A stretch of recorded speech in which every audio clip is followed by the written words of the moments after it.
Hey, what's going on, guys? Aryan here, and I think it's pretty safe to say that this year has been pretty incredible in terms of smartphones and how great they've been. Some of them really blew away my expectations, while some of them just blew up. No, but in all seriousness, guys, we've had some pretty incredible releases this year. So we're going to start wrapping up the year by talking about my top 5 smartphones of 2016. Let's get to it. So I have 2 important things that I want to cover before we get started. Number 1, this list is entirely based on my own personal opinion. So if I don't mention a phone you love for any particular reason, please don't get offended by it. And number 2, keep in mind that we are a relatively new channel, so the amount of phones made available to us were extremely limited. We did not get that much time in with a lot of flagship phones released this year, and as such, I wouldn't find it fair to put them in this list. Number 5, the Samsung Galaxy Note 7. So the Note 7 was a phone that seemed to have basically everything going for it. It had great battery life, an excellent screen, one of the best cameras on the market, incredibly useful S Pen features, and it felt amazing in the hand. That is until the phone met its untimely demise due to too many exploding battery issues. I've tried using a lot of flagship phones that were released after the Note 7 was killed, and to this day, I still miss my Galaxy Note 7. So taking the Note 7's place on this list is the Galaxy S7 and the Galaxy S7 Edge. Even though the Galaxy S8 will be out in maybe 4 to 5 months, the Galaxy S7 and S7 Edge are still very solid options if you're looking to buy a phone today. Not to mention they will be receiving Android Nougat soon, and they're also receiving some features that were found on the Note 7 in the form of software updates. So that's really nice to see, and it's definitely a good runner-up for the Note. Number 4, the HTC Ten. And this is probably the most underrated phone, or one of the most underrated phones of 2016, and it really served as the comeback kid for HTC as a phone manufacturer. It was an amazing device that had HTC's classic industrial design, a beautiful and vivid 2K display, and a great screen size of 5.2 inches, top-notch specs and performance, and on top of that, the HTC Ten had really toned down software, and because of it, it's already received Android Nougat before a lot of other flagship phones. Not to mention, it had some of the best audio quality out of any other flagship smartphone out there thanks to the high quality DAC. It really was a solid device. The only real downside of the HTC Ten was its price. When it was first released, it was $749 for the 32GB model unlocked. Now, HTC was already facing serious competition in terms of marketing and sales from the Galaxy S7 and the Galaxy S7 Edge, so the phone really didn't sell all too well. But for those people who did buy it and review it, the reviews were almost overwhelmingly positive. Number 3, the Google Pixel and Google Pixel XL. If there is a definition of a bittersweet phone, it's the Pixel and the Pixel XL. They are the reason the Nexus line is dead.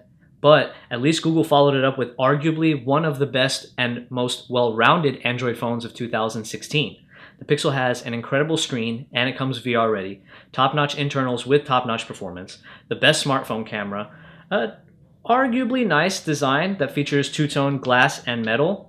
It's got fast charging via USB Type-C, and it's got Android 7.1.1 Nougat that features the Google Assistant. And because the software is optimized, it also leads to incredible battery life that you could really only find on an iPhone. But it wasn't all Pixel perfect. The Pixel has a speaker that's mediocre at best. It comes with an IP53 water and dust resistance rating, which is basically nothing. And the 128GB Pixel XL will run you over $900 after tax, which is not something the stock Android enthusiast community were looking to pay, considering the Nexus line got the job done at $300 to $400 cheaper. Not to mention the phone has some incredibly big chins. It's basically the official phone of the Crimson Chin. I mean, I don't really have an issue with it, but I know some people out there had a big problem with it. Number 2, the iPhone 7 and the iPhone 7 Plus. So this was my first ever iPhone, and I really only got it to review it for the wonderful people who watch our videos. But I liked it so much, it ended up being my daily driver, and to this day, it still remains my daily driver. Now, don't get me wrong, I still have an Android phone with me at all times, and I still prefer Android as a software. But what I really enjoyed about the iPhone was its unmatched performance and its absolutely amazing app ecosystem. Besides that, the iPhone has one of the best LCD panels on the market, incredible battery life thanks to optimized software, and one of the best cameras on the market as well, in terms of the 7 Plus's dual lens camera. Overall, the iPhone 7 and 7 Plus tick every single box of what a flagship phone really should be, with only 2 downsides. The price, the 128GB iPhone 7 Plus is again over $900 after tax, and there's no headphone jack, because courage. The courage to move on, do something new that betters all of us. And our team has tremendous courage. And number 1, the OnePlus 3 and the OnePlus 3T. Now, OnePlus has always been a company that wanted to provide flagship quality specs at a budget phone price. And this year, they took things up a notch with the OnePlus 3 and the OnePlus 3T. These two phones came with top-notch specs in the form of a Snapdragon 820 or 821 paired with 6 gigs of RAM and an Adreno 530 GPU, an all-aluminum unibody design with a good camera, and a great screen.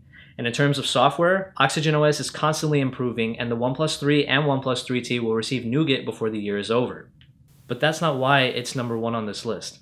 This is why: the price. The OnePlus 3 64GB model starts at $399, and the 64GB model 3T starts at $439. And if you want to up it to 128 gigs, it only goes up to $479. Now, don't get me wrong, OnePlus was not the only company to do this, but in my opinion, the OnePlus 3 and 3T were much more well-rounded when compared to other flagship phones at a budget price, like the ZTE Axon 7 and the Huawei Honor 8. OnePlus is a company that has really been showing other tech companies what a flagship phone should be and what its price should be as well. Alright guys, so that basically does it for the Tech Bros top 5 phones of 2016. And again, this list was based entirely on our own personal opinion, so if you guys don't agree with something, please don't be offended. But I would like to hear from you guys. Let us know in the comment section down below what you believe are the top 5 phones of 2016, and we'll have a discussion about it. I hope you enjoyed the video, and if you did, please leave a like down below, and don't forget to hit subscribe as well. And make sure you check the little bell so you guys will be notified every time we upload new videos. Thanks for watching, and I'll catch you guys in the next one. Peace. Happy holidays. Happy holidays. 9. I don't know what else I'm going to say.